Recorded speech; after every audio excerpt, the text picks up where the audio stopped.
Rohit has supported KGEF for a very long time, and we are proud to have him today with us. Thank you, Rohit. Thank you so much. Can we have a huge round of applause for Rohit? Actor and director Rohit Roy debuted on Indian television with the record-breaking daily soap Swabhiman. Cinema with noteworthy performances in films like Shootout at Lokhandwala, LOC Kargil, Plan, Kabul, Mumbai Saga, and many others. He is one of the most popular hosts on television with over 100 shows to his credit. He directed the award-winning short film Rice Plate, starring stars of Indian cinema Shabana Azmi and Nasruddin Shah. Currently, he is hosting his own podcast on mental health, nutrition and fitness called Unstoppable with Rohit Roy. He is also developing an OTT show starring his brother Rohit Roy and himself called Law and Disorder. Ladies and gentlemen, Rohit Roy. I'm grateful for that. I am now most pleased to invite Miss Chandni Dee on stage. Miss Chandni Dee is a voice of change and someone we are very proud to have with us today. She has impacted the lives of over 11,000 children since the age of 18. Please welcome, and now we want the AD on the screen, ladies and gentlemen. The remarkable journey of Chandni Dee, founder of Voice of Slum. In the crowded slums of India, where survival is a daily struggle, one woman's determination has sparked a revolution of hope and change. This is the story of Chandni Dee, a woman who transformed her life's challenges into a mission to uplift the most vulnerable. She is the founder of Voice of Slum, a beacon of hope for thousands of children. Born into the harsh realities of life in the slums of Delhi, Chandni Dee's early years were a struggle for survival. Chandni was a homeless child herself. At the tender age of 5, she began performing street shows with her father in Noida, trying to earn enough to get by. But life took a devastating turn in 2008 when Chandni's father passed away. Left to fend for themselves, Chandni and her mother survived by rat picking and selling flowers at traffic intersections. The streets became their home, and every day was a battle against hunger and despair. Amidst this darkness, a glimmer of hope appeared when Chandni was 12. She met volunteers from Chetna, an NGO dedicated to educating and providing health care to underprivileged children. With their support, Chandni enrolled in an open school program in 2010, marking the beginning of a new chapter in her life. As Chandni began her journey in education, she realized the immense value of opportunities that had been denied to so many others like her. This awakening, combined with her own life experiences, fueled her passion to make a difference. In 2015, at the age of 18, she joined forces with Dev Pratap Singh, who is also a slum dweller, and together they founded Voice of Slum, a grassroots initiative aimed at giving a voice to the voiceless. Chandni and her team began by rescuing children from the streets, providing them with education, healthcare, and a safe environment to grow and thrive. Under Chandni Dee's passionate leadership, Voice of Slum has grown into a powerful movement that has transformed the lives of thousands of children. The organization provides not only education but also vocational training, life skills, and emotional support, empowering these children to break free from the cycle of poverty. Today, Voice of Slum continues to expand its reach, touching more lives and creating lasting change. Chandni's vision is to see every child, no matter where they come from, have the opportunity to achieve their full potential.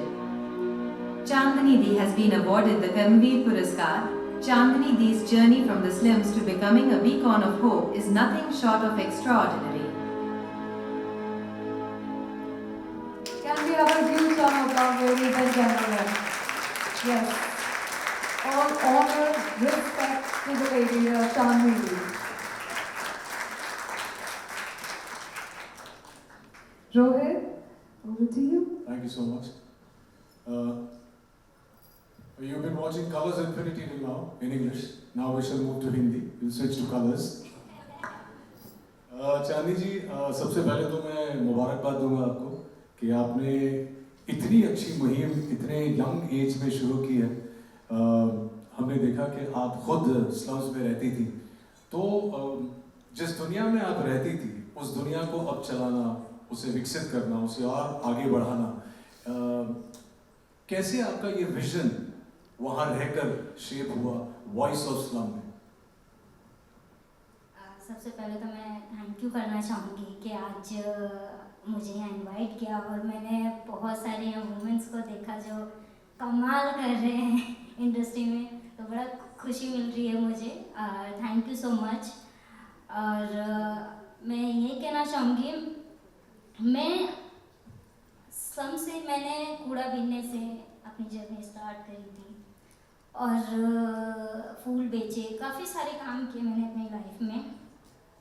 फिर उसके बाद जब मैंने बच्चों के लिए काम करना स्टार्ट करा, स्लम्स के बच्चों के साथ काम करना बहुत डिफ़िकल्ट होता है क्योंकि वो सोच कुछ और रहे होते हैं और आपके पास आते कुछ और लेने हैं।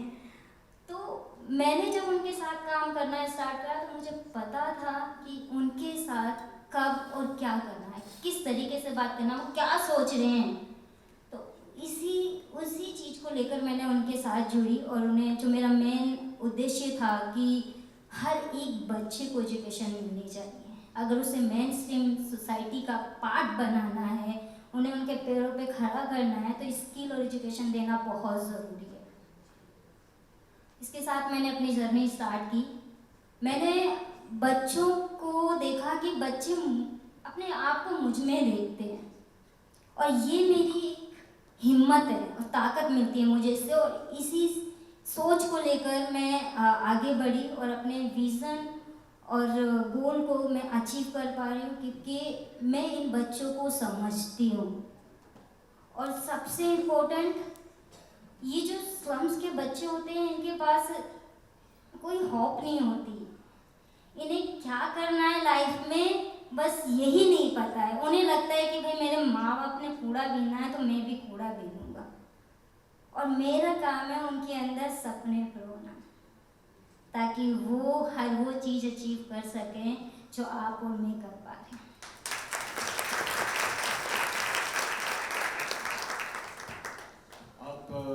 आपके साथ बात करके मेरे रोंगटे खड़े हो रहे हैं। एक सवाल जो मेरे लिस्ट में नहीं है, जो मैं ज़ाती तौर पे आपसे ज़रूर पूछूंगा कि आपने सोचा कैसे शुरू करने का? आपने कैसे सोचा कि मैं स्लम्स के साथ जुड़ूं, बच्चों के साथ जुड़ूं और उनको रिहैबिलिटेट करूं? जब मैं छोटी थी तो कूड़ा बीनने का काम करती थी।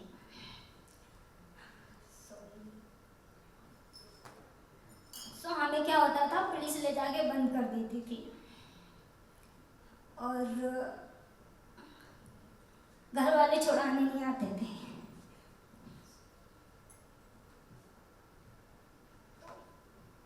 घर वाले जब छुड़ाने नहीं आते थे तो बहुत डर लगता था पुलिस से।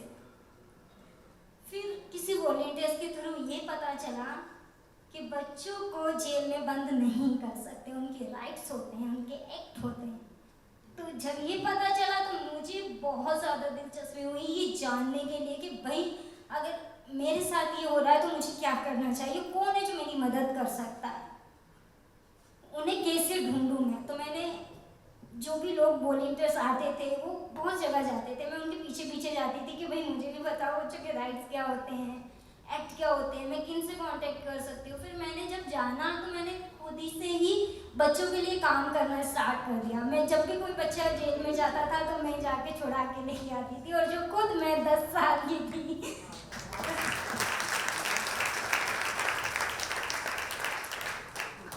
तो मैंने इस तरीके से अपनी जर्नी स्टार्ट की। बहुत खूब। आपको मौका नहीं मिला खुद पढ़ाई करने का, स्कूल जाने का, लेकिन आज आप स्लम्स के बच्चों के साथ पढ़ाई की मुहिम चला रही हैं, आप रेस्क्यू कर रही हैं बच्चों को। इस कार्य में सबसे थैंक यू सो मच।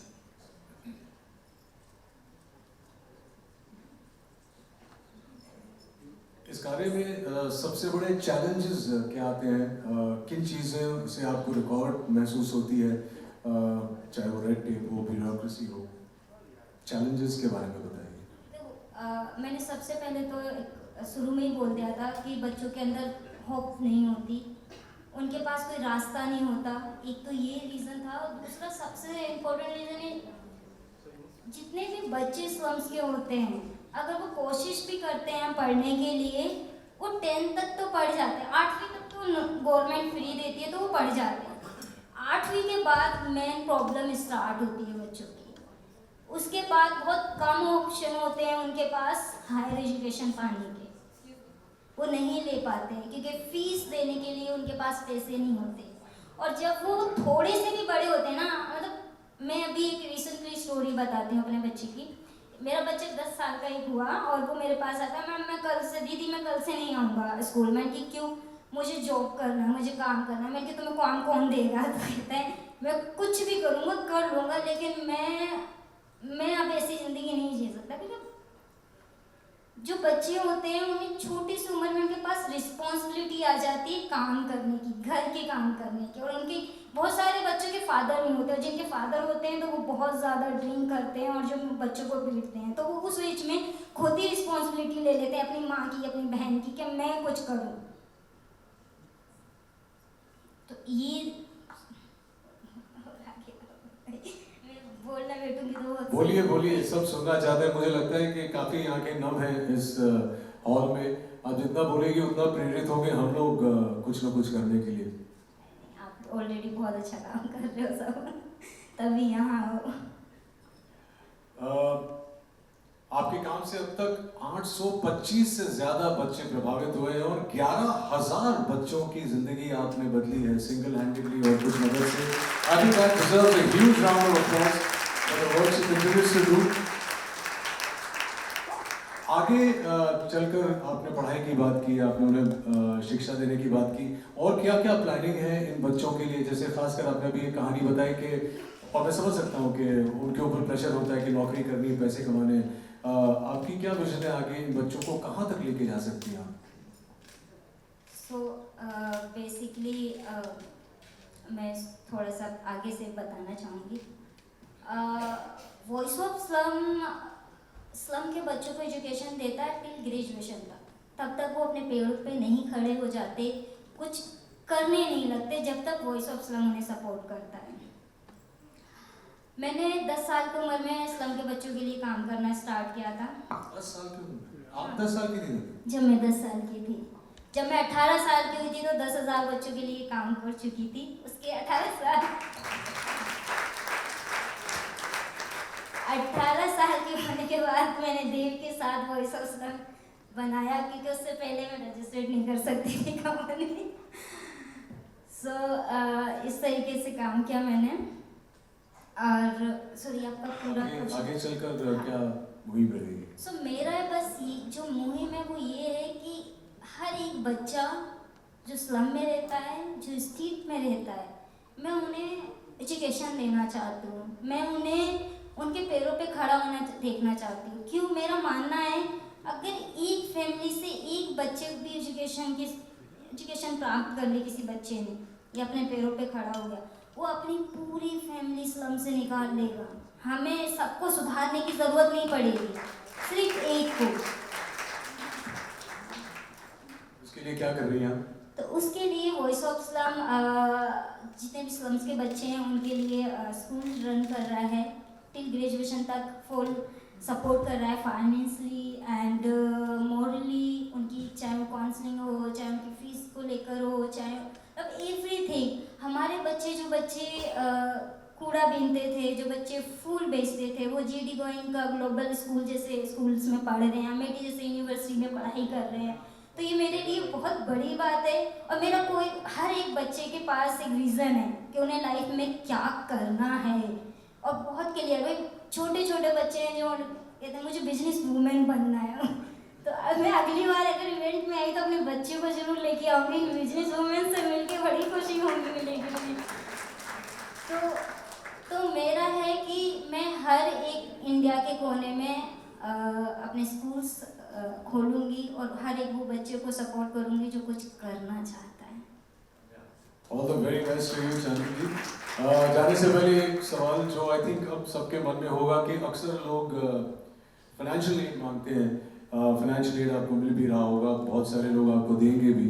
इसके अलावा अगर कोई आपके इस मुहिम के साथ जुड़ना चाहे, कुछ करना चाहे वाकई ग्राउंड लेवल पर, तो क्या कर सकते हैं, कैसे हम लोग जुड़ सकते हैं आपके साथ? मैं दो बात बोलूँगी। पहले कि आप जहाँ भी रहते हो, आप जिस भी प्रोफेशन में हो, आपके आसपास ज़रूर बच्चे होंगे।